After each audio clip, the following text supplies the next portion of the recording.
Hello once again, this is Harold Hansen with another tutorial. I'm going to be talking about how to add spring behavior on stroke pads, stroke brushes.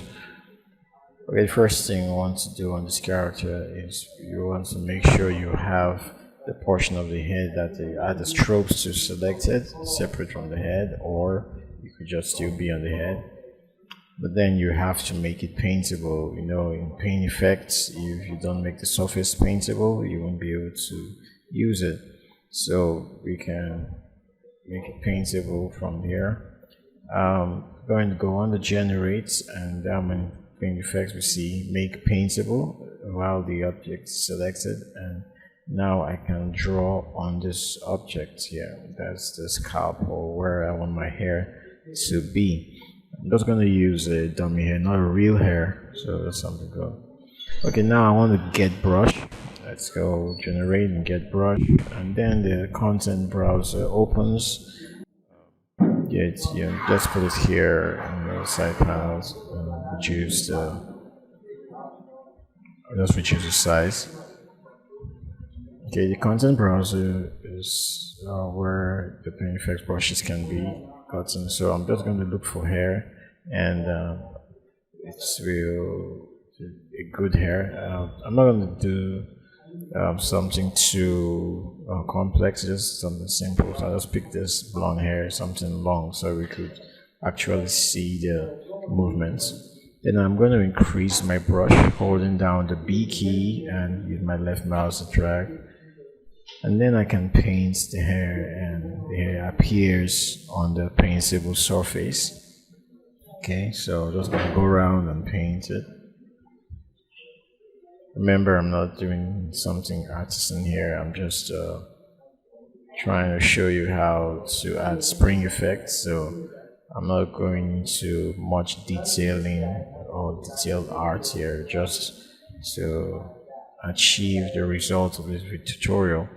So I'm just taking my time and putting here in every part of the head. Some places won't come out so nicely, but like I said, I don't want to go. This is not the hair tutorial for how to add hair to your characters. I have no tutorial on that, so you could look in the description for more information on that. Okay, I think this looks okay. I just add a few to the front here. All right, this looks fine. He's an African boy with a blonde hair. All right. Now, if I go ahead and add an animation to his head, we would see that by default the strokes don't have a spring effect on them. They don't follow the movement. So I'm just going to add a rotation the head to see if the strokes move, just to show you that by default there is no movement, there's no spring effect. So right here I will click on S, so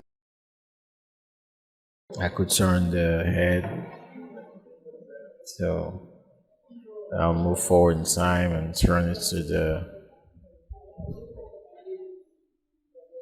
okay, so I don't want to break his neck, so I'll just turn it a little bit. Yeah, this looks fine. Okay, now move forward in time again and turn it to the other side.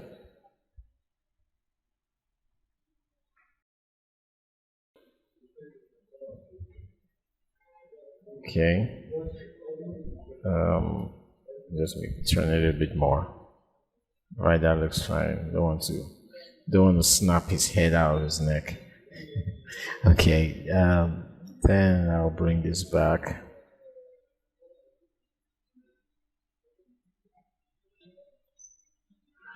All right, and press S again.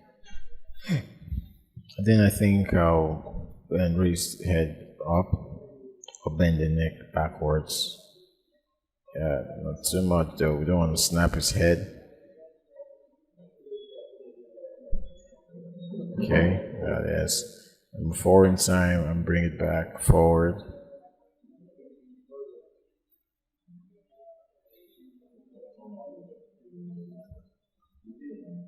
All right. Okay, then here I'll just take it back up again.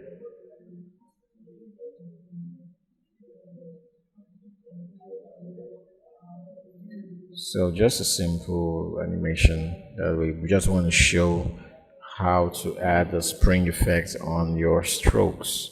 Okay, so if I press play right now, you'd see the heads moving and the strokes are not following. There's no overlap.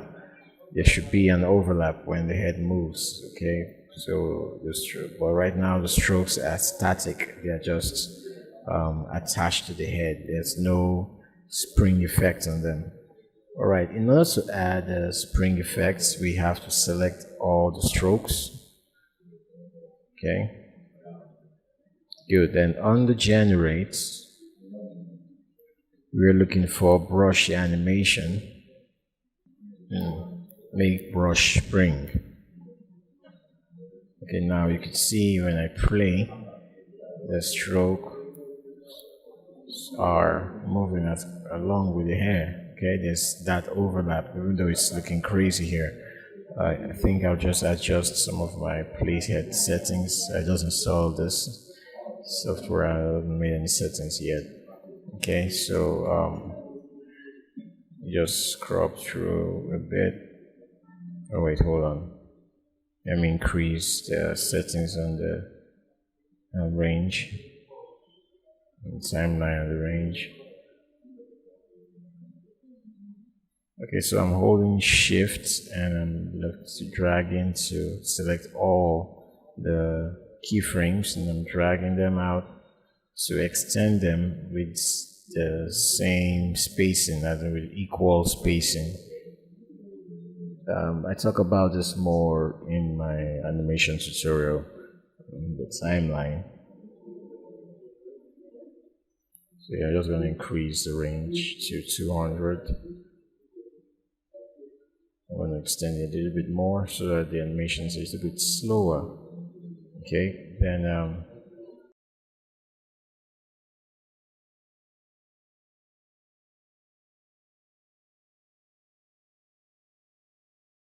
I want to go into the animation settings, clicking on this, running out with the cogwheel here. Scroll down, then here where we have, I'm going to change 24 frames per second times 1. Okay, so now when I press play, we see the strokes having an overlap effect.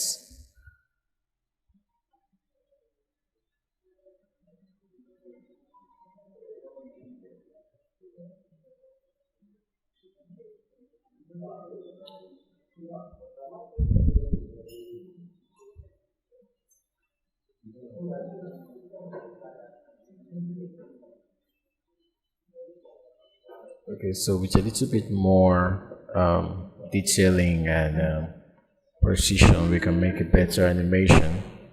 Yeah, this is just an elementary idea of making your strokes have a spring effects, so that when you attach to an object and the object moves, they create the overlap reaction of one of the principles of animation. Overlap is one of the principles of animation, so we're just trying to make that happen.